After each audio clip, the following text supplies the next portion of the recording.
Hi there. Ltcg, this four-letter acronym is finally a reality. So we thought it's a good time to really get comfortable with it and understand how the long-term capital gains tax regime is going to kick in and how it is going to impact your share transactions. So very simple. We've taken a very simplistic example to illustrate the point. Keep three things in mind. The purchase price in our example is the price at which you originally bought the share. We've taken that as 100 rupees. What is the cutoff price? That is the January 31st, 2018 deadline, or the cutoff line, which the finance minister outlined. That is the point from where all your old capital gains get grandfathered. It is a very important cutoff line. The selling price in our example is a whole 1 year later. So you bought in May 15, 2017. You're selling a whole year later in 2018. And let's say you're selling at a price of 250 rupees. The number of shares for our example, 2,500, and note very carefully over here that in this case the cutoff price 200 rupees is higher than the original cost at which you acquired the share, which was 100 rupees. Now let's move forward and take a look at how this is really going to play out. Very simple rule you need to keep in mind. Whenever you are calculating the amount of capital gain, you always need to consider the higher of the two, the cutoff January 31st or the original price at which you bought the share. Now in the example that we have taken, the cutoff price is higher than the original cost of the share, the price at which it was originally bought a year ago. So let's go to the numbers and really see how now this is playing out, how the math is really working.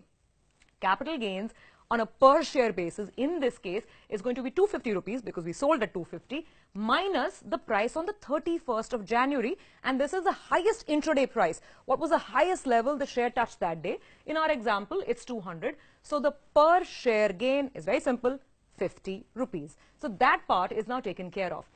Important rule to keep in mind, the capital gains tax starts kicking in only when the gains exceed 1 lakh rupees. So that's a bit of a exemption of sorts that the finance minister has offered. Now let's go back and apply this rule to the numbers. So remember, the original number of shares was 2,500 and the gain per share is 50. What is your total capital gains? 1,25,000. However, the good news here is that you get that 1 lakh exemption because gains up to 1 lakh are exempt. So the actual price at which you will calculate the tax is only 25,000 rupees. The tax is 10%. So we know what that means, that the actual tax liability is going to be 2,500 rupees. That much is quite simple and clear. Now, there will be several cases that arise, depending on whether the cost price is higher or the selling price is lower, or, what the cutoff date and the cutoff price is. Let's analyze a couple of these scenarios. First case, where the buy price is lower than the 31st of Jan price. This is very simple, similar to the example that we just did. So, for instance, your buy price was 100 rupees. The cutoff price is 150. So, we need to keep the cutoff in mind.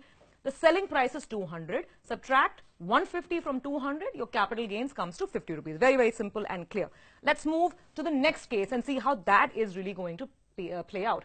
Here the buy price, the original cost of acquiring the shares, is higher than the 31st Jan price. So basically the original buy price, that's what you have to benchmark your gains against.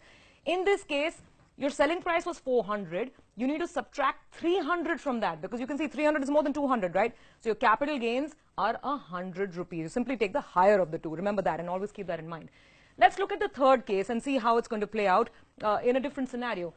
The selling price is lower than the buying price. Very simple. Where is the concept of a gain? There is no gain. You've sold at a loss. You've sold at 50 rupees. Originally, you paid 100 rupees for the share. There's actually a loss of 50 rupees. No case of any sort of a capital gains tax liability. Last but not the least, let's take one more scenario to sort of even this out. The selling price here is lower than the January 31st cutoff price. So here the buy price was 100 rupees. The January 31 price was 150, which means that's our benchmark. But look at this. What happened? That after the 31st of January, the share depreciated in value. It actually fell down to 110.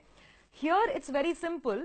The difference between 150 and 110 is 40 rupees. So anyway, your tax liability is nil, even though you've made 10 rupees on that transaction from 100 to 110. But, for the purpose of calculation, you won't have to pay any tax.